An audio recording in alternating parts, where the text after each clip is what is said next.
ইমোতে এই একটি সমস্যা সবচেয়ে বেশি হচ্ছে মেয়েরা পড়ে। সমস্যাটি হচ্ছে কি, আপনি যখন হচ্ছে ভিডিও কলে কথা বলবেন তখন হচ্ছে লাইক থার্ড পারসনগুলা বা সেকেন্ড পারসন যার সাথেই কথা বলেন সে হচ্ছে অনেক কিছু স্ক্রিনশট দিয়ে রেখে দেয়, বা হচ্ছে ভিডিও কলে যখন কথা বলেন তখন স্ক্রিন রেকর্ড করে রেখে দেয় অনেক কিছু। তো ওইগুলোতে অনেক বেশি বিব্রতকর বা মানে খারাপ লাগার অনুভূতি তৈরি হয়, নিজের সিকিউরিটি সম্পর্কে অনেক বেশি মানে ঝামেলা মনে হয় আর কি।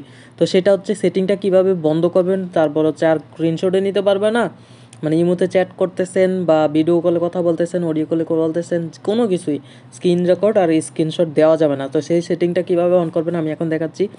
প্রথমে ইমোতে চলে আসা হচ্ছে আপনার নিজস্ব আইকন, প্রোফাইল পিকচারটা ক্লিক করলে এই ফিচারটা চলে আসবে। আসার পর হচ্ছে সিকিউরিটি অ্যান্ড প্রাইভেসিতে ক্লিক করবেন। এখানে ক্লিক করার পর দেখেন হচ্ছে কি করা যায়, এই যে নিচে চলে আসবেন প্রোফাইল প্রাইভেসি, এই প্রোফাইল প্রাইভেসিতে ক্লিক করবেন। ক্লিক করার পর দেখেন উপরে ব্লক স্ক্রিনশট ফর প্রোফাইল, এই যে এটাতে আইসা হচ্ছে ব্লক স্ক্রিনশট ফর প্রোফাইলে এই টিকমার্ক দিয়ে দিবেন। তো এখন আইসা হচ্ছে আপনি যার সাথে চ্যাট করবেন, এটা করবেন সেটা করবেন, কোনো কিছুই হচ্ছে কি ওই ব্যক্তিটা হচ্ছে স্ক্রিনশট নিয়ে রাখতে পারবে না প্রুফ হিসাবে এটার। তো এই সেটিংটা অন করে ফেলুন, যারা হচ্ছে সিকিউরিটি নিয়ে কনসার্ন আছেন খুব দ্রুত অন করে রাখেন। ধন্যবাদ সবাইকে।